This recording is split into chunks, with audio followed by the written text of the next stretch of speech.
Welcome to Influential Entrepreneurs, bringing you interviews with elite business leaders and experts, sharing tips and strategies for elevating your business to the next level. Here's your host, Mike Saunders. Hello and welcome to this episode of Influential Entrepreneurs. This is Mike Saunders, the Authority Positioning Coach. Today we have with us Erin Botsford, who's the creator of the Elite Advisor Success System. Erin, welcome to the program. Thank you, Mike. It's great to be here.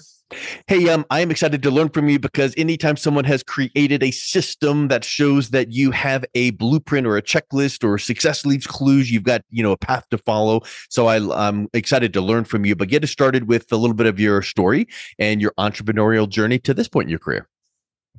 Sure. Well, I had a very interesting backstory, a lot of personal tragedy growing up in poverty and all of that. So I'm probably the last person in the world you'd ever think would make it to the top in our industry. I ended up in the Barron's top 100 list in all categories. But, I started off I went in looking for a job as a secretary at a stock brokerage firm. And the guy said, I'm going to make you a stockbroker. And I'm like, wow.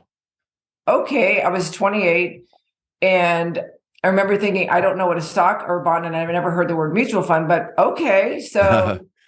So I struggled a lot for the first 10 years, and I was really ready to quit. I went to my branch manager and I said, hey, this is just too hard. I hate this. And so he's like, oh, Erin, you're not a quitter. So he suggested I get some business coaching. And so I said, okay, I'm going to go, I'll give it a shot. And so something happened in the third year of my business coaching class that would forever change not only my business, but my whole life. And so our coach said, hey, stand up and share your results over this past 3 years with somebody in class. And I'm like, okay. So I get up and I look around and I find this random guy standing there. And I said, hey, do you want to do the exercise together? He goes, yeah, let's do it. Now, Mike, I was really, really excited about my progress. So I said, hey, I'll go first. I'm Erin Botsford. I'm from Dallas, Texas. And I said, 3 years ago, I was doing around 300,000 in personal production. I said, this year, I'm on target to do somewhere between 400 and 450. And I'm thinking to myself, like, whoa, look at me, 50% increase. Yeah, it was great. So then it was this guy's turn. He said he was Paul. His name was Paul. He was from Virginia. And he said, yeah, 3 years ago, I was doing $300,000 as well. And I'm thinking to myself, like, look at that. We're just alike. And then he said the words I'll never forget. He goes, this year, I'm on target to do 3 million in production. And he said, I've built an entire team around me. All I do is go out and prospect for new business. And I turn him over to my team. And of course, his voice starts wandering off to me. And I'm like, what? Wow. And I'm like, did you just say you went from 300,000 to 3 million in 3 years? He goes, yep. Wow. And like, you don't meet with every single one of your clients. And he goes, nope. And I was thinking to myself, did I miss a coaching class, or like, did he go to a coaching program on Mars while I was sleeping? I couldn't believe right. it. And of course, like the bell rings, it's time to go back to our seats. And I tell people, I was standing there like that ALS bucket challenge moment. I just couldn't believe it. I couldn't believe what he was saying. So I started stammering and stumbling. I'm like, Paul, could I just buy a few hours of your time? He's like, sure. He said, why don't you come spend the day with me and my team? So literally, as quickly as I could go back to Dallas, I actually made my husband come with me because I thought, well, surely there's going to be this big cost to having that kind of success. So I wanted my husband to understand why we had to get a divorce and why I had to sell my firstborn child. I wanted him to be okay with that. But, Mike, it didn't turn out to be that at all. And it was a complete mind shift that changed everything. And so I literally went back from that one day and I realized I'd been thinking way too small. There were so many lessons I learned in that one day. And the result is a couple of years later, I did 3 million and then 4 million and then 5 million. And my business just kept growing from there. And, it's just such an interesting phenomenon. And so as you alluded to, I created this system, this success system. And my purpose now is to give back to the industry that allowed this very poor girl that was raised in the projects to become super successful. And, in doing so, what I do is with my money is I have 500 orphans in the country of Zambia. I feed kids. So feed, clothe, educate kids. So wow. Now, I'm on the other side of success. Well, that's amazing intro. I love that. We can unpack that for about 3.5 days, but a couple words jump out at me. You said mindset a couple times, and I'm kind of putting myself in that situation that you're in with him doing that role play. And if we were a fly on the wall and we could kind of hit rewind and go, okay, let's do this a different way. You could have said in your mind, what? How come I can't do that? And what's he got that I don't have? And oh, that's just not fair. Or he's just exaggerating. And you could have put up walls and moved on and said, yeah, right. But you were open and you're like, okay, there is something here. And like I said earlier, success leaves clues. And you took initiative and you're like, what can I do to emulate that? And can you teach me? And I don't know everything. Maybe you know a few things that I don't know. And so I think that openness and that mindset that you were exhibiting then now opens the door for you to learn and learn. And it's like Tony Robbins teaches, Kanai, constant and never ending improvement. And you've probably improved since those days. And you probably improved since last month as well. It's so funny you mentioned Tony Robbins. I've spent a lot of time in my life with Tony Robbins, and I consider him a hero. He saved my life at one point. And so, but yeah, success leaves clues. And, it's just really interesting that a lot of entrepreneurs our DNA is that we want to forge a new path, right? And what I've learned over time is it's just a lot easier to walk on the path that somebody else has already forged. Like, why reinvent the wheel? So, and when this is a question that comes up, I want to dive into, like, what are some of the things that advisors need to focus on to grow their business? But I think that if you were to think about some of the things you learned from that gentleman back then, and you started formulating them in your own business, was there a point or two that he was like, oh, well, here's what we do here. And the thought crosses your mind, well, that's not rocket science. Well, that's nothing brilliant spanking new, but it was maybe his approach to doing it or the order in which he's doing it or just things like that. But I think that so many times when we see someone doing spectacular things, you learn about that. And it's like, well, man, that's not some secret handshake. What were some of those things that you noticed? Yeah, you are so right. For me, it was more conceptual. So what I learned was not specific steps. First of all, I realized I had some real stinking thinking going on. Zig Ziglar. I had such limiting beliefs. And it was embarrassing to see how limited how closed off I was to the possibilities that were out there, for one. The second thing I learned was growing a business is all about leverage. Yeah. And I had never thought about that. I always thought the business was about me. And I had to be the smartest girl in the room, or I had to be the smartest person in the room. And if you have to be the smartest person in the room, the problem is you have to be in the room. Ooh. And so, Paul had to give me some really basic examples. Like he said, Erin, because I grew up, when I was 16, I was working at McDonald's, right? And he said, when was the last time you saw the owner of the McDonald's in the back flipping the burgers? Well, I could relate to that because the answer was never, right? Yeah. Or, he said, when was the last time you saw the CEO of UPS deliver a package to your house? Never. And so literally, I feel embarrassed to say this here. We had to use some real basic examples so that I could really understand the concept of leverage and hiring people to do the work of the business. That's what businesses do. What's interesting about my profession is that most advisors don't think that way. Now I've trained over 1,000 advisors in the last 4 years. So I feel pretty confident. I know how they think.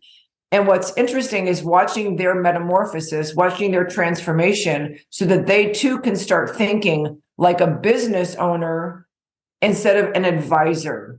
And it's a really interesting, it's all a mental shift. The steps are easy if you can wrap your head around the mental shift. So do you think that that a lot of people hear that and go, oh, well, I want to succeed, or, oh, I can do that. But then they're not really bought in because it's kind of like, are you interested or are you committed? And I think a lot of times people are like, yeah. They'll nod their head and go, yeah, I'm right there with you. But they're only interested. They're not committed. Yeah, and my profession has its own set of problems, and that is this. It is not difficult in the financial services industry to get to a place of personal comfort. It really doesn't. It doesn't take a lot. You can make X amount of dollars. You can have a house, 2 cars, and put your kids through college. And so my contention is, in order to be a rock star, a superstar, in order to take your business to a higher level, I believe that you have to have a big enough why. Yeah. Why would you want to do that? Why do you want to change anything? And what I've learned from these advisors is they think there's going to be this big cost to their why. So if I decide I want to be a multi-million-dollar producer, something has to change. I'm going to give up something. And what's really interesting is when I can, articulate to them and demonstrate to them that no, you actually get to gain something. You gain freedom and time with the ability to make a lot more money. And so when I can crack the code in their head and get them to believe me, they too get the same results. It's just getting through that little stumbling block of I like my life. I'm comfortable. What is the saying? And you probably might know, comfort is the enemy of, greatness or something like that. I don't know that quote, but I know where you're going. I'm not good at my analogies or my quotes. Yeah, it's like get to the end of your comfort zone because that's where true success begins. Yeah. So you've worked with 1,000 advisors over the last 4 years. When someone comes to you now and you're taking a look at what they want to accomplish and they want to obviously grow their business most of the time, or else they're not going to be working with you because they want more, whatever that is. What is some of the low-hanging fruit? What is one of the first things that you're looking at to help them focus on? Well, there's one really, really obvious thing, and that is this. I try and get them, regardless whether they're on their first day in the business, whether they've been in the business 25 years, whatever, I want them to picture what happens on the last day of your business. What happens? Now, in my case, I was able to sell my company. I sold it 5.5 years ago, and I got top dollar for my company because the buyer of my business knew that not one client ever expected to meet with me. Wow. I sold the philosophy of my firm, and I told clients right up front, nobody gets me. And I told them all the reasons why that was in their benefit. Like if you find out I got hit by a Mack truck, I don't want you to worry like, oh my gosh, my advisor's dead. Yeah. What happens to my money? No. I want your money to be with my firm for the rest of your life and the lives of your children and your grandchildren. So it was just a positioning for them. Now, on the same day, the buyer bought my company for top dollar and cash, all cash. They bought another woman's firm. She had about the same amount of money under management as I did, but she had two big things going against her. One, all of her clients were used to and expected to meet with her.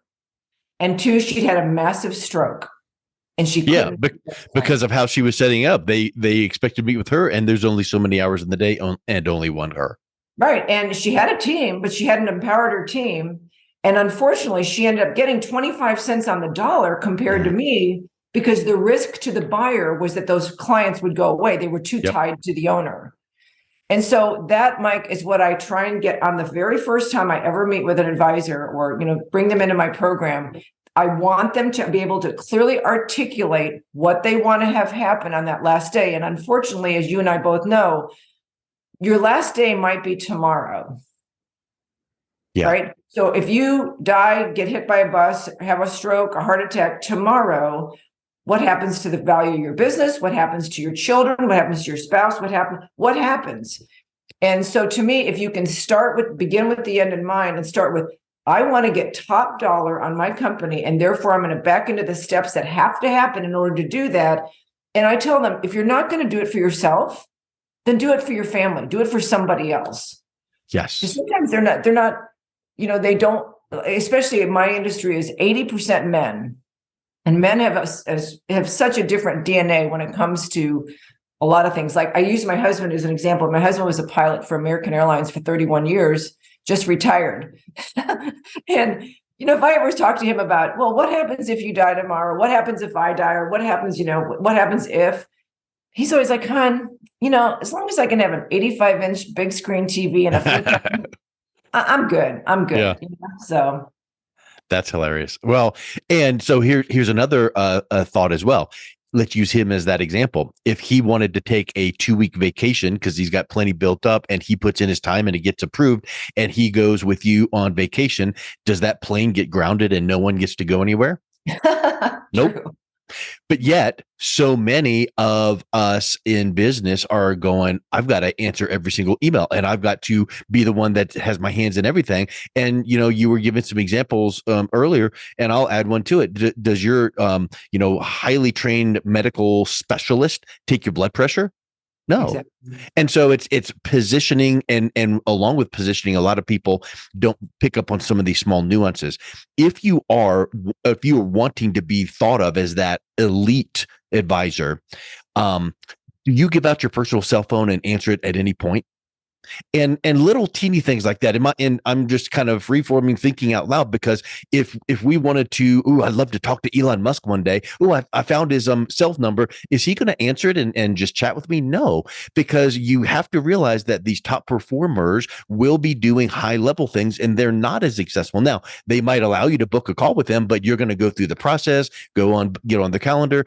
And so I think those are the kind of things to be jealous of our time on. And so I love how you're talking about thinking about what you want everything to look like at the end. And if that's the case, how do we start making progress toward making sure our business fits into that so that actually happens? Exactly. So what's next when you get that set in place and you kind of got that framework? What's the next step that you are typically taking your clients through in your Elite Advisor training system? Well, the first thing to me, revenue solves all problems, right? So to me, the reason they can't create leverage is they only make enough money to take care of themselves. So they're end up doing all the work of the business. So what I try and do is I give them the skill set, and I want them to learn and master the skill set of being able to work with higher and higher net worth clients.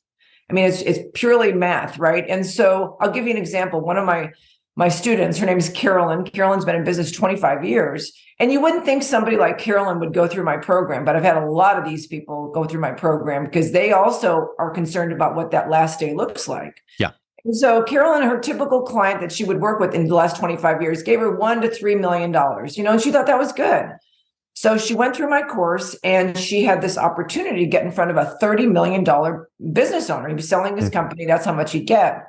And she goes, Erin, before I took your course, I wouldn't have even taken the appointment because I wouldn't know what to say to a client that had that kind of money and what their issues were. So she goes, I binge watched over the weekend. We call it my secret sauce. She goes, I went and I met with him. And Mike, you'll know in my program, if there's two decision makers, a husband and wife, let's call it, if only one of them shows up, you just walk away. You don't do your approach talk. Yeah. And the wife wasn't there. And she goes, I knew that was a big no-no. So she got the wife on a Zoom call. Okay, so the wife's there. And she said, she goes, I held my breath. I did everything you told me to do. I held my breath. And the next day he called and said, are you going to be in the office? I want to bring a check for $15 million. And he said, I'll have the rest of the money in a year. And then 3 weeks later, she got his $40 million business partner. Well, what's interesting about it is, with Carolyn today, this was 2 years ago. I talked to her a week ago, Monday. She said today, instead of having an average client bring in 1 to 3 million, they're bringing in 10 to 20 million. Wow. So she's upped her game, and she now has the bandwidth and she's got the financial resources now to hire people in the business to leverage herself. Yeah. So back to the question, the first step is having that knowledge, that skill set to move up market. And Mike, it's kind of like that old saying, when the student is ready, the teacher will appear. Yeah. And what I've found, training more than 1,000 advisors now, when the advisor is ready, those high net worth prospects will appear. And that is so. I always knew that for myself. Yeah. But what's been so cool is to watch this play out and exactly replicate what I was able to do. So if you were to, so I love that. And in marketing, we hear all the time about, get that target market and then get a niche and a micro niche and just specialize and be a specialist. And it becomes that pushback, like, oh yeah, but if I do that, then, if I only focus on this, then other people won't. But here's the thing. I would ask you this question.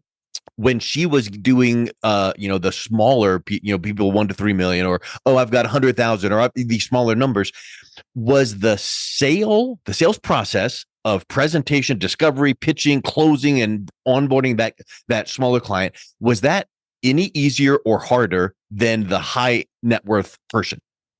And my suspicion would be sometimes it's even harder because these high net worth affluent clients, they recognize expertise. They recognize your precision. They recognize the fact that you're like, okay, here's how the process is going to go. And many times that sale, quote unquote sale, is as easy, if not easier than the smaller ones.